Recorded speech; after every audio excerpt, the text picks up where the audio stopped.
Welcome to Both Sides of the Coin. This is the sports talk show where the facts do matter and political correctness, it absolutely does not.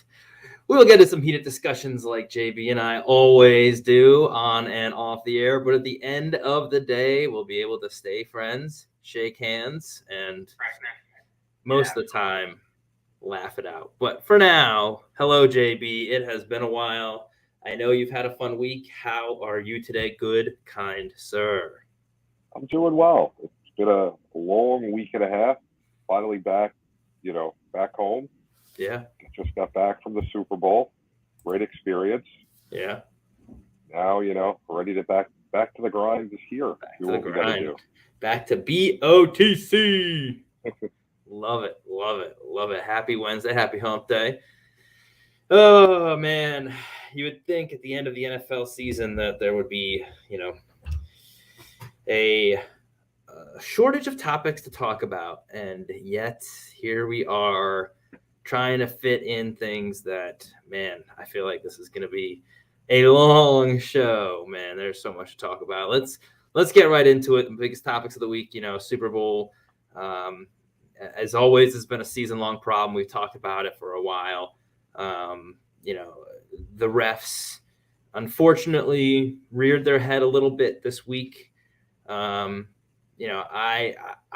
said before the show, I don't think it's a tough one because at the end of the day, there was a penalty at the end that was not a great call that obviously impacted the game.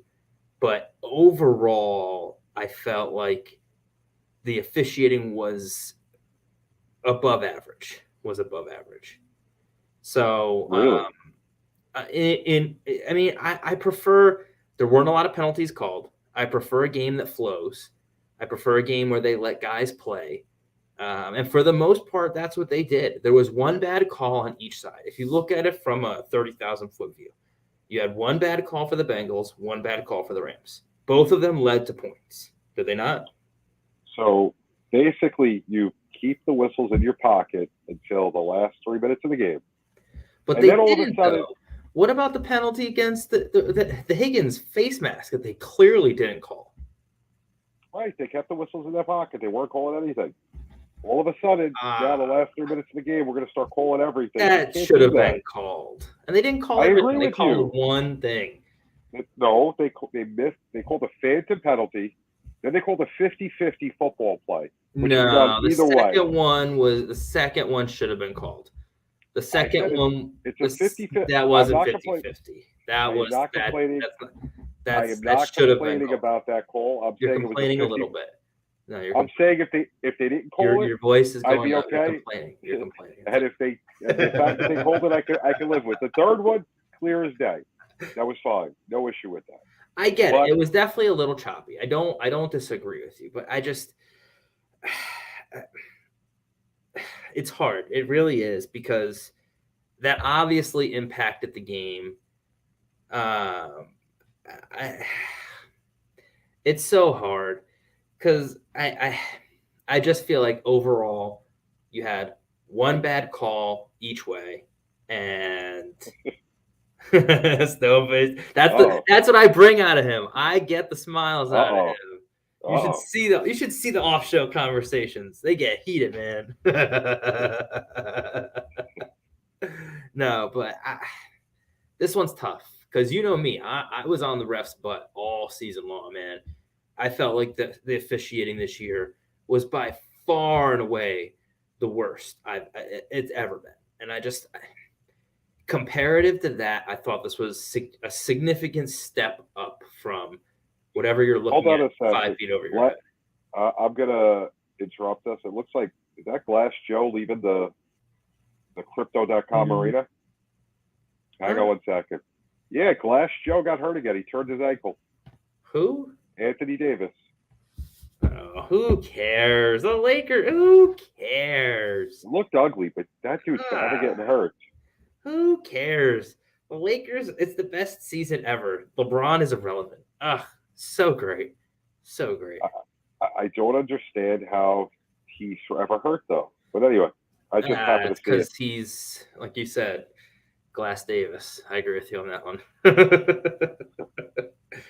But yeah, so I let's go back to what I was saying. So I was saying that for how egregiously bad the refs have been, I'm down here. Thank you. For how egregiously bad the NFL season has been with the refs, I have to say this game was a step up overall. It was great for 57 minutes. He can't say that. And yes, though. they blew the Higgins goal. No question about that. I'd been fine if they called that. But once you made that first call, that was a phantom call, it changed the whole last 3 minutes. It did. It definitely was a big call. It definitely shouldn't have been called. I can't disagree with you on that. It definitely impacted the outcome of the game.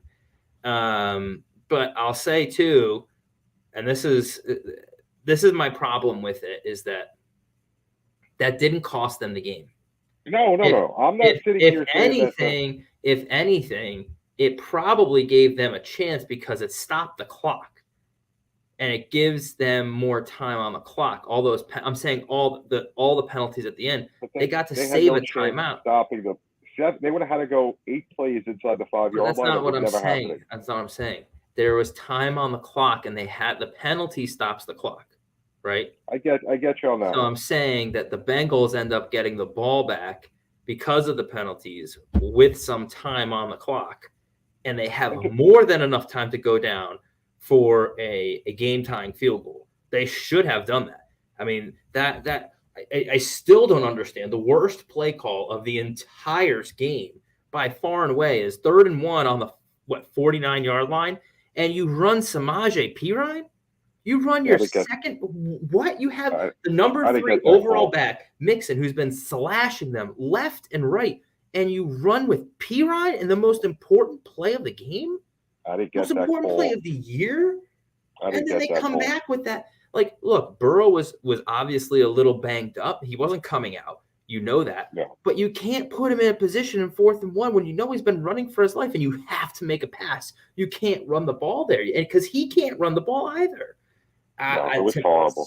So that's why it's kind of like, look, I think I'd feel a lot differently about it if there was 10 seconds on the clock and a field goal was tying the game and that put him in a position to score a touchdown and win the game. You know what I'm saying? I'd feel a lot. I feel a lot different about the call. I still blame the Bengals for giving up all those yards and giving them the position where they were. But at the same time, you don't not call anything the whole game. And all of a sudden, I don't disagree. I just don't think it was game egregious where it cost the whole game and changed the whole outcome of the game. I think in the grand scheme of things, one bad call on each side. They had a chance to tie it. They had a chance to win. The Bengals could have even won that game. And they didn't. They should have won that game. But either way, that's not even the point. The point is, it's NFL football. What's a catch? What's pass interference? Don't get me started on that. Don't get me started. You have no idea what week you're watching it, what's going to happen, what counts. I agree. Oh, you know how I agree with that. I totally agree with that. The best game of the world. I'm sticking it into the box of how is this game refereed overall. I'm still going to give it probably a B or a B plus. It was great for 57 minutes, and then they ruined it as quickly as possible. B or B plus.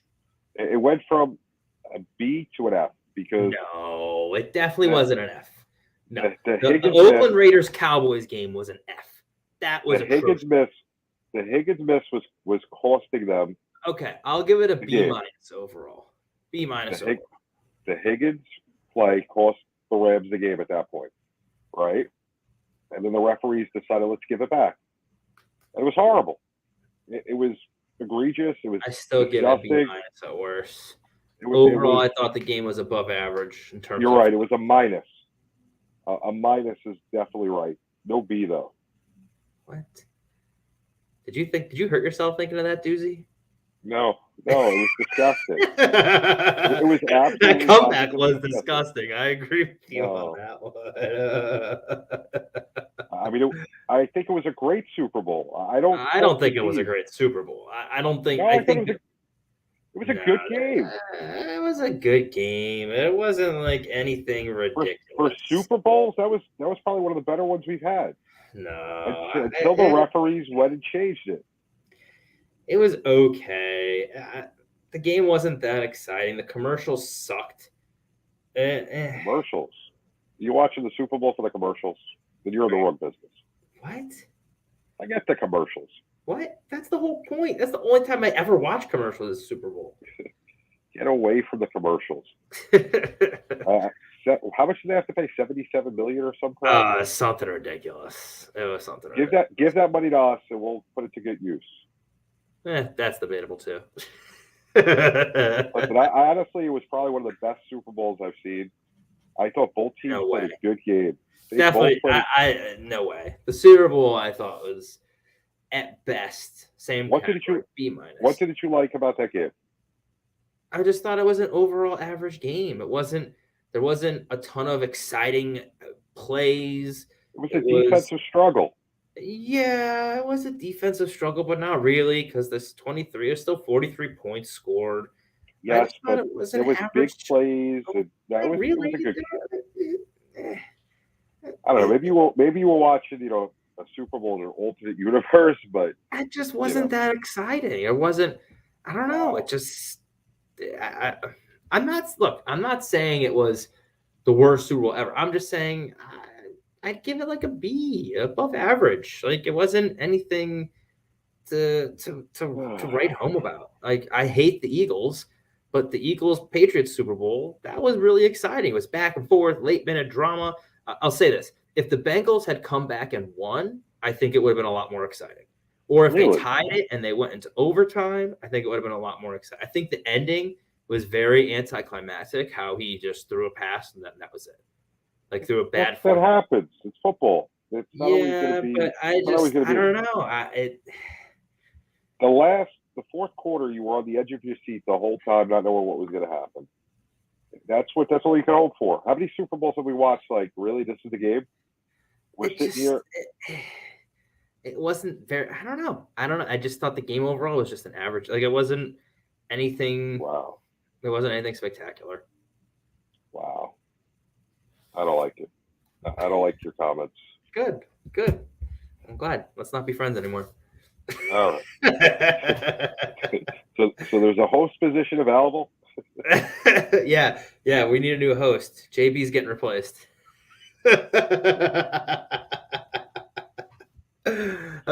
move on. All right. So here's a topic that I think we both agreed on prior to this. Neither of us liked Stafford in terms of, not that we didn't like him, but we both thought that he was a talker, not a walker, right? He talked the talk, but didn't walk the walk. And I gotta say, man, I'm not a type that goes, oh, one game changes, but dude, one game changes because I look at him in such a different light now. Because I look at it like this, right? You have all-time great receivers, right, that didn't play with a great quarterback and still had really good seasons. You had all-time great quarterbacks that didn't play with great receivers and had good seasons but didn't go anywhere, like Dan Marino, right? He never had a great receiver. He had some good ones, but he elevated really average receivers to much better receivers, right? O.J. McDuffie sticks out in my head. A guy that probably is a fringe NFL player becomes a Pro Bowler because he's with Dan Marino, right? Dan Marino elevated him, right? So Matt Stafford plays on the Lions, okay? He plays with Calvin Johnson. Who made who? Well, they're both all-time greats, so they both had ridiculous seasons, right? Stafford has a ridiculous season. Calvin Johnson has a ridiculous season. Calvin Johnson leaves. Plug in Kenny Golladay, who I think is a very mediocre football player. But Kenny Golladay has Pro Bowl seasons. Kenny Golladay leaves. Now he's mediocre. So who made who? Matthew Stafford made Kenny Golladay. So Matthew Stafford, who plays in a gross, disgusting franchise called the Detroit Lions, has a bunch of ridiculous regular season stats in a terrible organization, actually takes them to the playoffs with mediocre talent, does okay, nothing spectacular, right? But has good regular season stats. He comes out of Detroit and in 1 year, wins the Super Bowl. First year out, wins the Super Bowl. And on top of that, he takes Cooper Kupp, who is an above average wide receiver, to having one of the greatest, if not the greatest, receiving seasons of all time. He elevated Cooper Kupp to the next level. And it's hard to argue with the fact that he has two of the best receiving years with two different receivers at two different points of his career. As much as a on-the-field guy, I don't think he's, Stafford is definitely a Hall of Famer today. After winning the Super Bowl, he definitely is.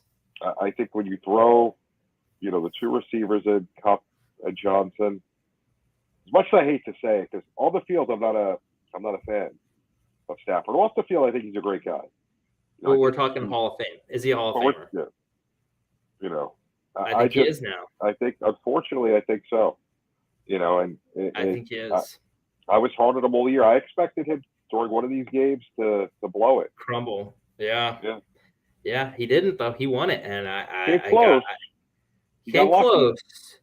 But I mean, he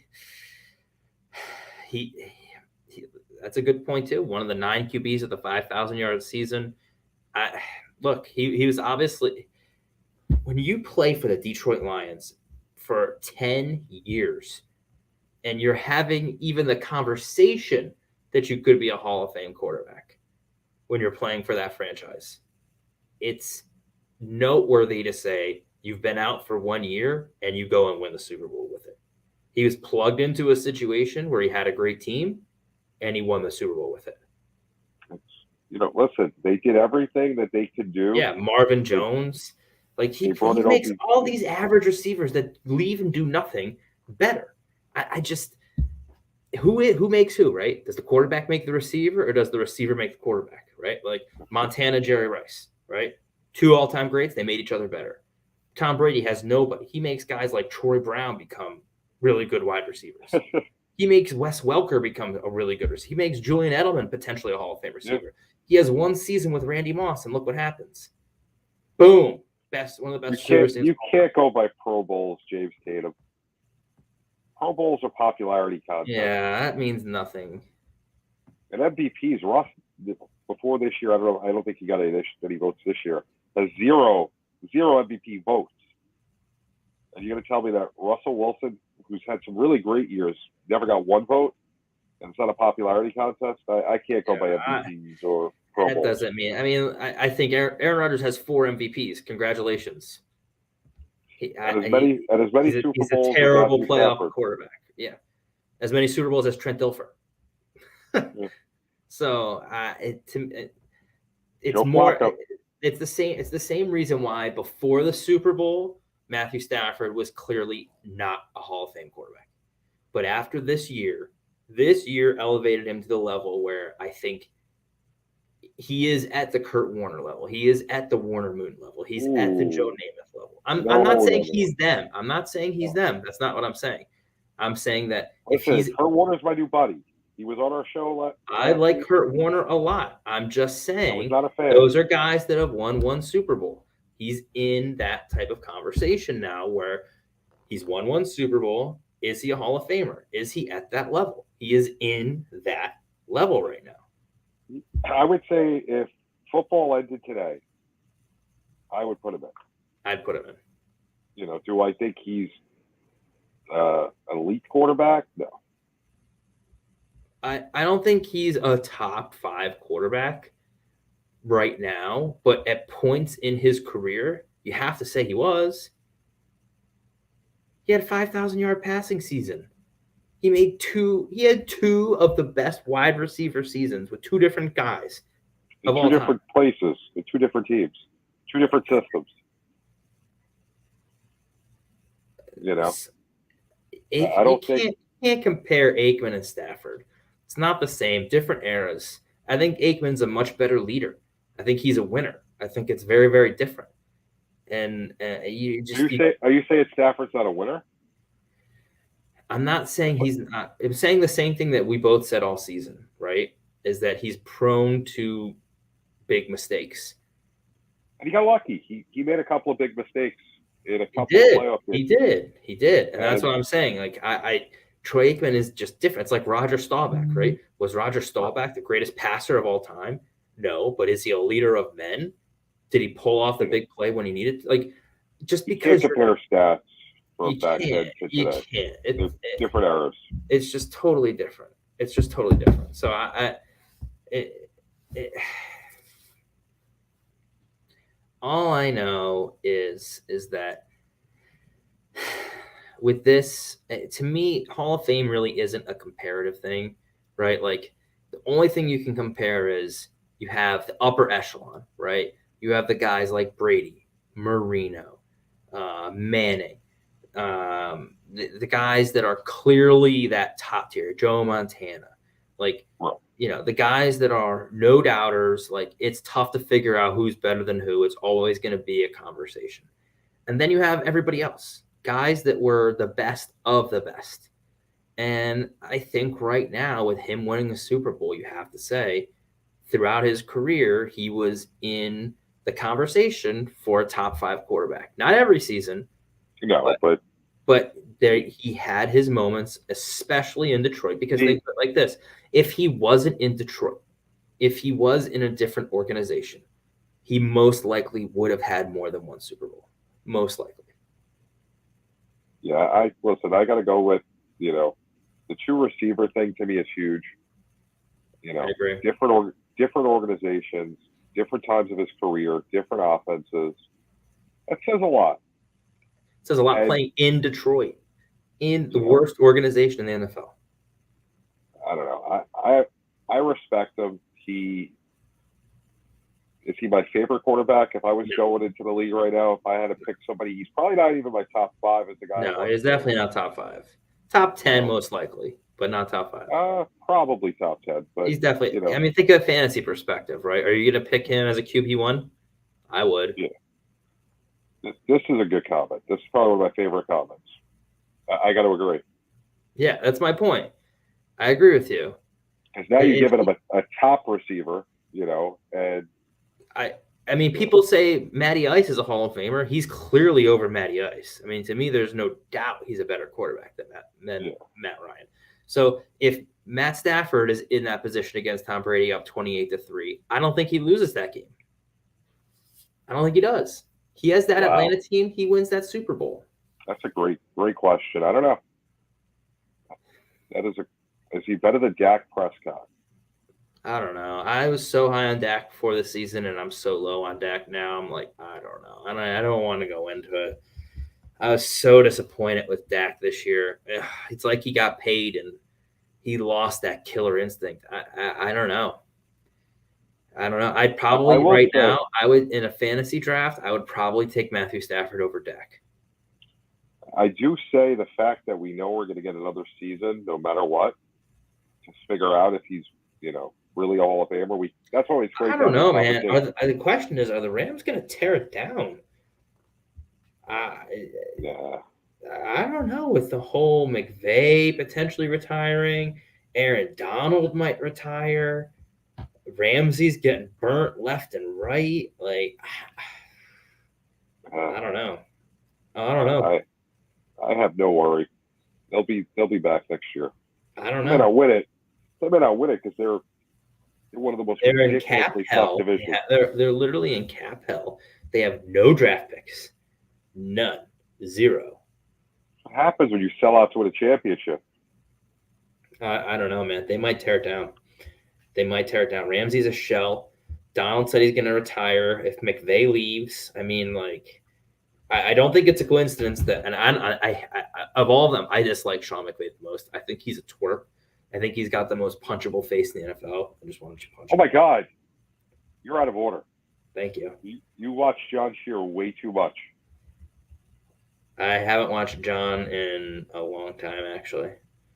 That's his comment, being out of order. Punchable face. You scared me. Don't do that. Okay. Well, he does. I don't like him. I think he's an arrogant prick. But we can't be sounding like Jon Shearer. Okay, I don't disagree with you there either. All right. Well, let's move on. We've talked about this for enough. Let's move on to. There's 2 more topics for you. I have something I wanted to ask you. Sure. Super Bowl MVP: Cooper Kupp, Aaron Donald, Stafford, or somebody else? I think you have to give it to Cooper Kupp because Stafford didn't win it, right? It was Cooper Kupp's route running that won it, where Cooper Kupp is that gritty type of player where he runs the post route where it looks like he's coming down for a crackback block on the linebacker. And so Eli Apple has to respect that, and it looks like it's a run play. And so he jumps forward, and then all of a sudden Cooper Kupp goes whoop and runs the corner route and is wide open for the touchdown. I mean, to me, that's just perfect timing of you're using your wide receiver in so many different facets, and he's so willing to. I mean, think about this. The best receiver in the NFL this year is known for crackback blocks as well, is known for getting gritty and blocking. And that's the reason why he was so wide open for a touchdown. To me, without Cooper Kupp, they don't win that Super Bowl.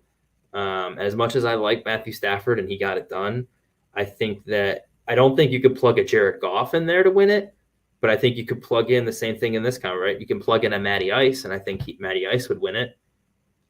Cooper Kupp was the reason. Without Cooper Kupp, they don't win the Super Bowl. I do think that. So he's my MVP. Yeah, I think there was no question. The choice was right. The only other choice could have been Aaron Donald. Aaron Donald didn't do a lot, though. Aaron Donald does a lot more with what he doesn't do, right? He takes the double team and opens it up for everybody else. So it's tough to make that an MVP because he does so much off the ball, right? Such an impact in other ways. It's tough. I think it's Kupp. But in any event, let's move on because I want to hit these two more topics before we wrap up our time. So this is something I've had a debate with one of my friends. He's a big Watson guy. He thinks Watson is definitely going to play again soon, probably next season. And I don't know, man. Something says to me that he's just done. Think about this. Just play. Go along with me here, right? God. You're Deshaun Watson, okay? You're 25 years old. You're in the prime of your career in the NFL, okay? 23 women decide to extort you and lie and say you did something you didn't do, okay? And it's so egregious that the NFL says we're going to suspend you, right? Right. If you're innocent, are you really going to let that force you from playing for a full year or more? Are you going to let this court case drag out this long? Or are you going to stand up on every hilltop that you know of and say, I am innocent, I want to play, I'm trying to fix this, I'm trying to get this done, they're lying? Would you not be in front of every single camera saying, I'm innocent until kingdom come so you can go play football? The only reason this case is not done and it's being dragged out for this long is because he's guilty. And I hate saying that because I think him playing is good for the game. But I don't see any reasonable person objectively sitting here saying, I'm innocent, so I'm going to just not play for a year. Maybe more. I'm just not going to play. Like, it doesn't make sense to me. It just doesn't. It makes a lot more sense to say he did it and he's trying to figure out a way to either pay them off or they're not taking money and they're trying to drag it out as long as they can. Yeah, it's kind of hard to look at this and say he's not guilty, because if you're not guilty, it would be over by now. We're on almost 2 years. We're almost 2 years of this. You're not sitting there quiet for this long. And no. Letting prime time of your career slip away. Just slip away. Right. It's not happening. I don't see that. At least I couldn't do that. So that's what I'm saying. So I didn't mean to jump in. I just have one more thing. So you finish. I just, if I didn't do something and, we're at that extent where I'm sitting out, I'm losing time of my career. Now, eventually I'm going to have a new contract. If I get cleared of this, I lost all this time playing, so it's going to affect the money I can make. Right. I don't know. I mean, I'd have a hard time being quiet. I agree with you completely. So if he did it, right, if we both agree that more likely than not he did it, then how will he ever play again? I don't know. And I do get what Dom's saying, that settling out of court Yeah, is used as silent admission, but at the same time, it gets it out of the news and I, done, and he can go I back to don't life. care at this point. After you start missing games, like, and here's the thing: if you didn't do it too, and they're lying, you buy one off because they're obviously in it. If they're lying, if 23 women are lying, one of them, two of them, whatever, then that means they're in it for the money. Why else would you do it? If you're lying about it, you're trying to get money, right? What other motivation is there other than money? So if you're lying about it, you have 23 women. Why have you not bought one off yet? All you need is one. Buy one out and say, come out and say that they all came together to make a lie to extort you. The case is over. Because they haven't done that, there's not a doubt in my mind. It's true. It has to be true. The only reason it's taking this long is they don't care about money. They actually want it to go to court, and he's trying as hard as he can to just kick that ball down the road. Because if they take it to court and he is found guilty, he will never play a game again in the NFL. So that's another great point, Tom. If he does that, though, because they may want, okay, so if you go and settle and, they're in it for the money, they'll probably sign an NDA. right, and you can come out and pull a PR move and be like, it was unintentional. It was a massage thing. I didn't think anything of it. I didn't think they felt uncomfortable till afterwards. I apologize. You can totally PR it if you settle out of court. And it may not, like Kobe Bryant, right? It didn't come out great, but guess what? It ended up him playing and not losing time. And again, I'm not saying Kobe Bryant did something wrong or right. I'm just saying he had to handle a PR nightmare, and he went on and controlled the narrative and moved forward. That's not what he's doing. I just think he did it, and I think he's done. Because if he did it, there's no way a team's going to ever sign him. The PR nightmare that would come with that? Are you kidding me? In today's politically correct environment? I mean, look, if you fart the wrong way, you're racist today. I mean, it's like, there's no way. There's no way. He's done. He's done. I'm saying it right here, right now, February 16th, 11:38 Eastern time. Deshaun Watson will never play another snap in the NFL. Unless they settle it in this offseason. It has to get done in this offseason. If he doesn't play in the beginning of next year, he's done. He'll never play again. Yeah, it's now or never. It's now or never. It's this offseason. It gets settled this offseason, and he starts at the beginning of next year, or he never plays again. This is it. Yeah, it's too much time, and it's it. This is it. It's not working. What's the other topic? The last one is the Olympics. The what? The Olympics. I've never heard of this. What is the Olympics? Have they been on? Silence rings loud. I honestly can say, and I love the Olympics. I have not watched. I've not watched it. Seconds. I won't watch it this year. Few reasons. Number one, it was a dumb move to book this the same time as the Super Bowl. So dumb. Whoever decided that was a good idea should really just not be in scheduling anymore. Number two, and I go back and forth with this because I keep thinking of 1930. It was 1932, right, or 33, Germany. Okay. Where with Owens kicking the crap out of Hitler and the whole Olympics and winning it, and I mean, I go back to that and how great of a moment that was. That you have a actual racist, not one of the fake racists from today, where if you say something wrong, you're racist. I mean, an actual person that would kill people because of their skin color, an actual white supremacist, has to sit in his home turf and watch somebody who he hates destroy everybody that he is thinking is superior than him. I mean, if that's not a God moment, I don't know what is. So, I go back to that, and I think that's awesome. I don't think that's happening in this Olympics, but I do think that modern day China is very similar to historical Nazi Germany. I think it's more similar than people realize. I think you have these Uyghur camps where there's God knows what going on. You have a communist party that is just it literally tells you how to live your life in China.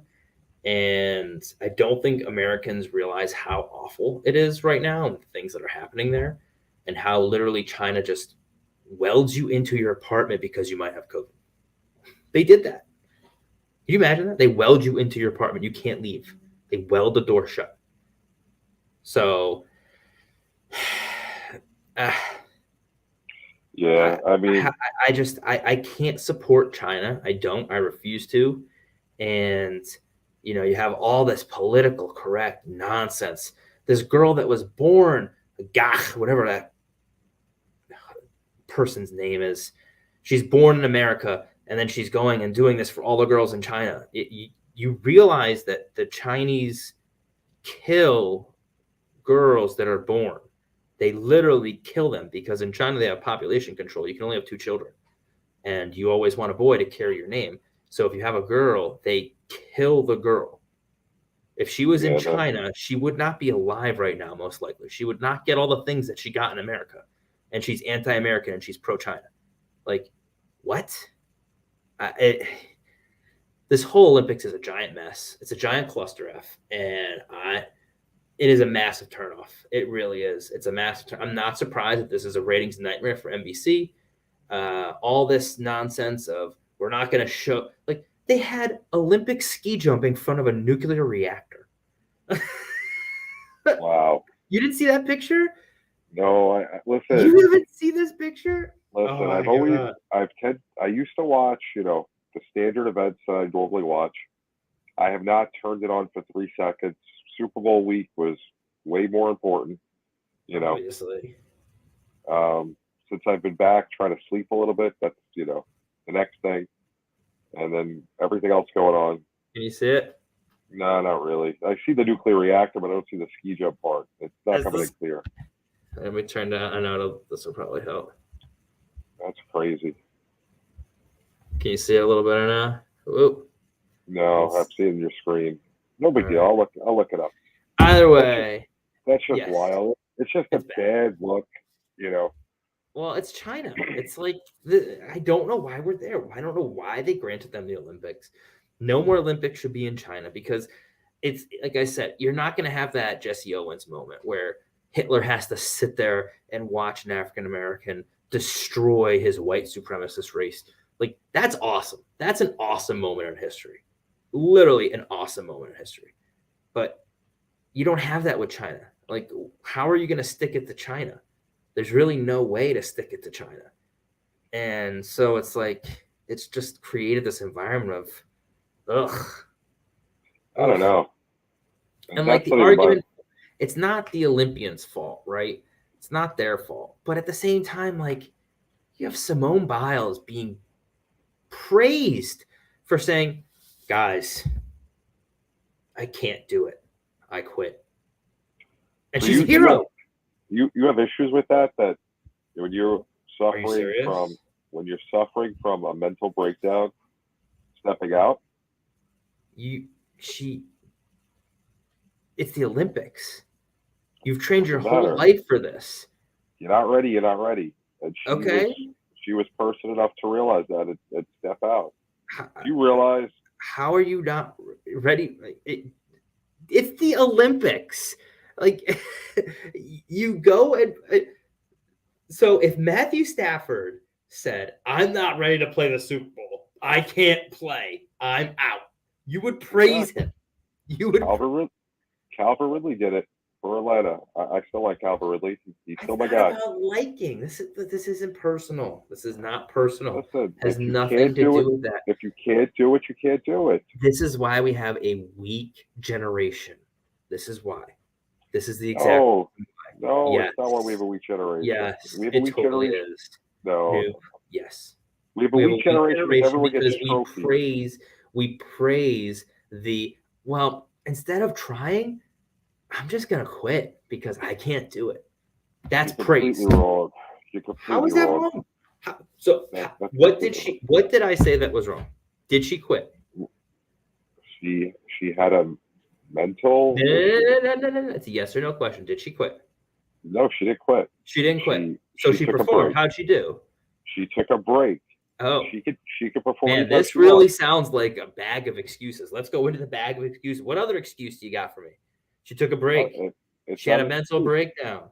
She didn't quit. She didn't quit.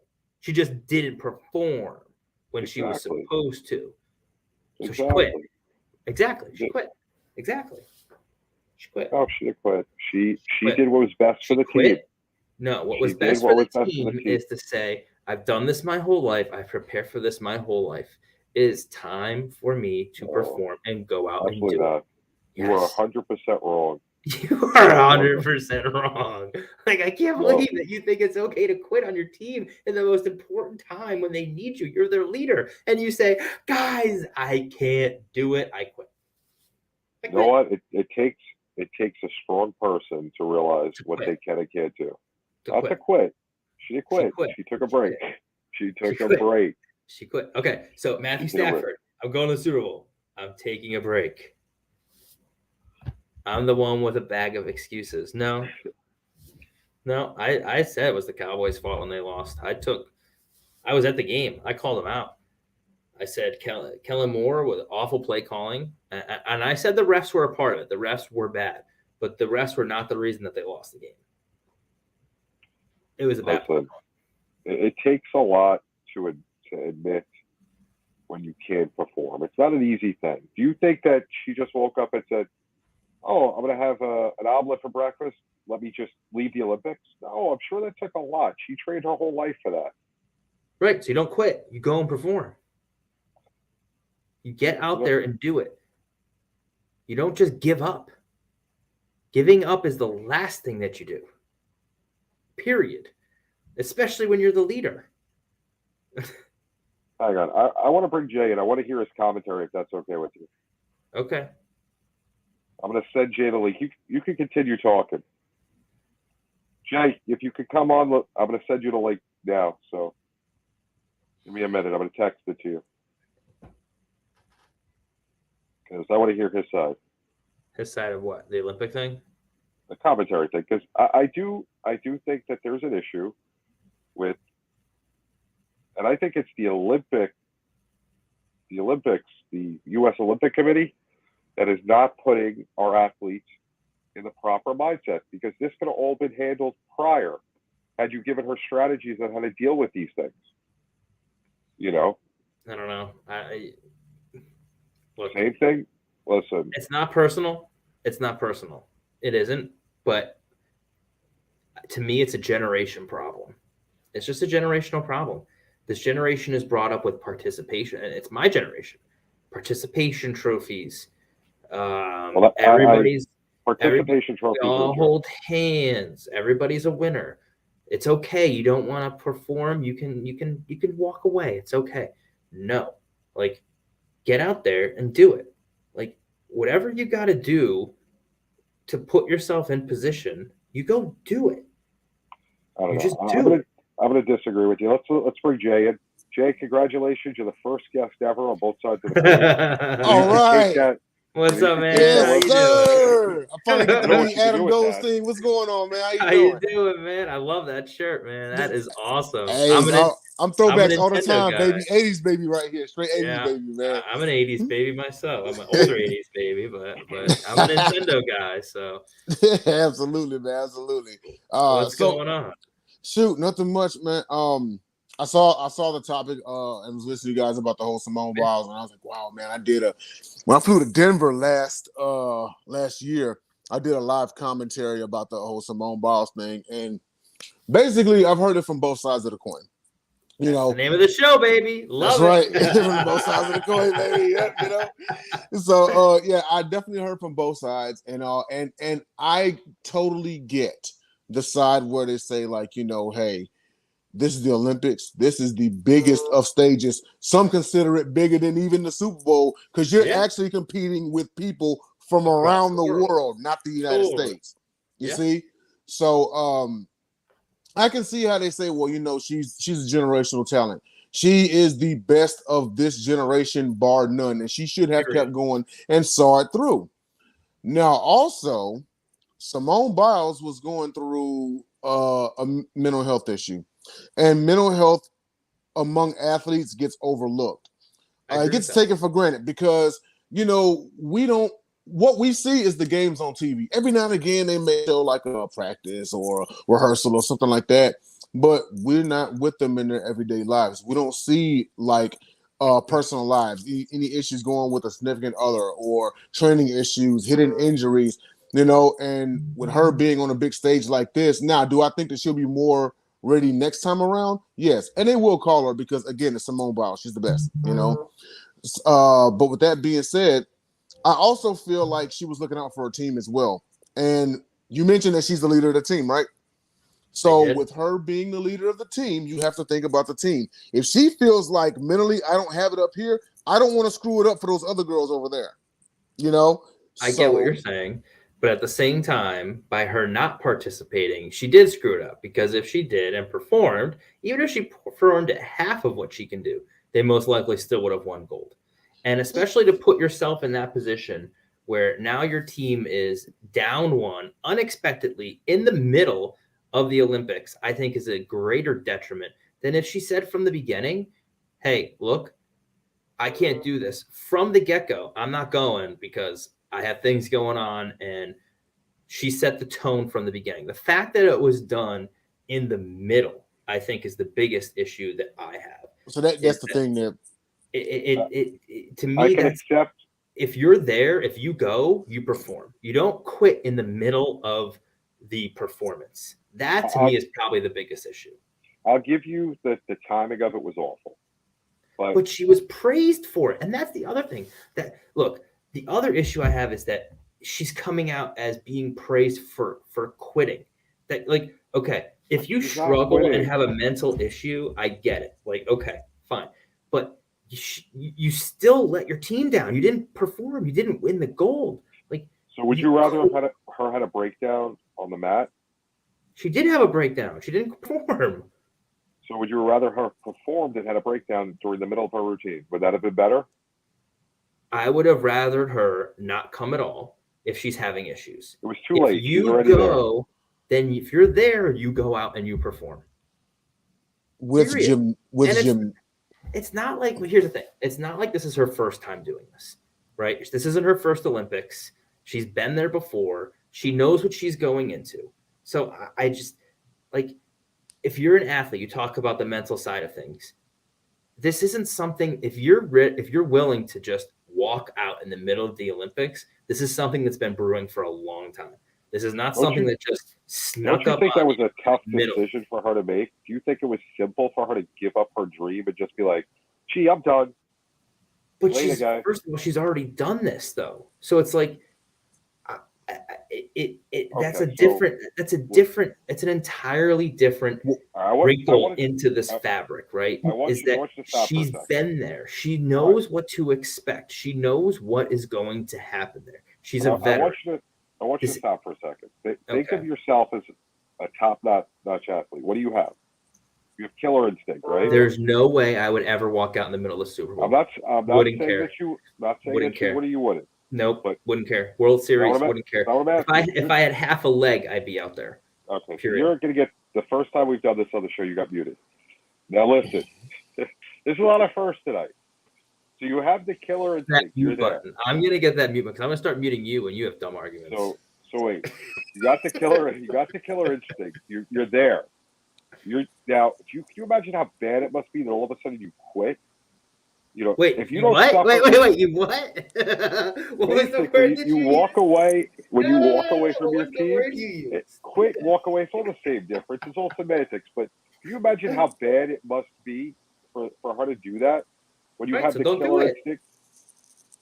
So don't do it. You got to do what's best for you in life. Well, consider that she actually came back and they ended up winning silver. Now, granted, yes, I do see they could have won gold. They should have won gold. They were favored to win gold. They was heavily favored. Favored. Also consider this as well. This isn't exactly skeet shooting where I can just put down a rifle if I'm not feeling it that day. I know. This is gymnastics. She could get hurt. Right. Dude, yeah, exactly. And that's probably my biggest standpoint is we don't want her to get hurt in the middle of the mat. Again, then I go back to the same point of This is something that she even said that she was experiencing this beforehand. So it should have been, if she was going to pull out in the middle, she should have pulled out before. I think that's it. You know what? That's it. I think you should praise her for getting that far because she didn't want to quit. If she wanted to quit, she would have quit earlier. No. Nope. If you're going to quit, you don't do it. You don't do it in the middle of the game. You don't walk out. If you go out and start the game with your team, you finish it with your team. You know who You don't quit on your team in the middle. And you don't U.S. Olympic Committee. Quitting. You don't praise U.S. quitting. Olympic Committee. The whole Olympic Committee is ridiculous. The fact that the Olympics are in China right now is they're getting exactly what they deserve. A ratings nightmare. Where's the mute? I'm muting you. Mute. For her to take a stand, you got to give her credit. That was not an easy decision. It really wasn't. I don't care what. And she probably discussed it with her team beforehand too. And I guarantee you, she's upset with herself to this day that she did that. There's a lot of things that you got to consider. What if she talked about this with her team beforehand? What if her team encouraged it? No, I want to keep going. No, you're not feeling it right now. Fall back. We got it.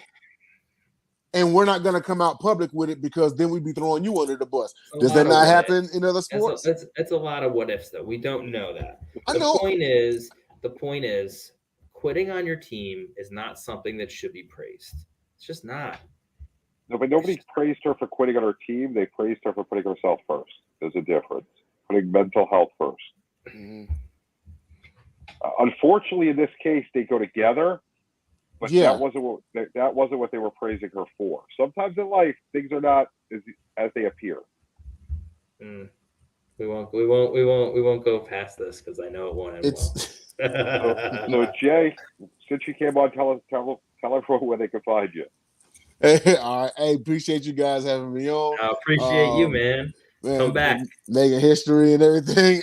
Yeah. Of course, NBA Carousel, produced by JB Ellis, and he's got Jennifer Matthews Lewis doing it for the time being. So shout out to Jen, most definitely, hosted by Megan Price. That's on Monday nights. And also catch me on the Sip Off. I'm either on the panel or I'm in the crowd heckling. But that is Thursday nights at 8:15 p.m. Eastern, and also the Gauntlet. Catch the Gauntlet on Saturday nights at 7 p.m. Eastern Standard Time. That's co-hosted by myself, James Tatum, Dom DeRubis, and Tyler Ingram. We got some awesome whip around coverage. We're going to start doing some research and getting into the draft and whatnot, and also getting into our offseason lineup. So be on the lookout because we're going to be putting out polls out there for who should be the player of the week that we cover. Hall of Fame players. Last year we covered Peyton Manning, we covered Marshall Faulk, we covered LT, and we got tons more. So please tune in. Marshall Craig Davis, I see y'all. Unconventional Kings. Thanks for having me on, y'all. Appreciate it. But thanks, man. Have a great night, Jay. All right, you too, man. Take care, man. All right, Adam. So where can they find you? Yeah, so Adam Goldstein, CPA.com. It is tax season. Always plug in the tax time, guys. PayPal and Venmo are 1099ing everybody. So if you are selling sports cards or selling anything on eBay collectible-wise, I do a lot of sports card. I do grading and selling and all that. And, if you get 1099, shoot me an email. My contact information is on the website, adamgoldsteincpa.com. You can find me on Twitter or find me on Instagram at golds_cards. That's my eBay handle as well. How about you, JB? Where can we find you? Everywhere. Sideline Sports, Tuesday nights, 8:30 here. DB&A Television, 4 a.m. every night. Quantum Star TV, connect to your city. The whole Sideline Sports Network family on there, including this show. The NBA Carousel, the NFL Carousel, which will be back next season for year 3. Alex Fleming's NFL Carousel. Nice. Last week in LA for Super Bowl. The NFL Draft coming up. Augusta for the Masters. Who knows where else I'm going to be? I don't even know. But that's about all the time we have for tonight. Just remember, we'll see you again in 2 weeks. And we'll get into it on some more good topics. The NFL's gone, so we'll find out what sports you make be discussed next. Baseball, baby. What are we doing? Are we gonna play or what? Let's go. Come on. Owners got to All sell right. something. All right, guys. Have a great night. Thank you, Tyler. Bye-bye. Take care.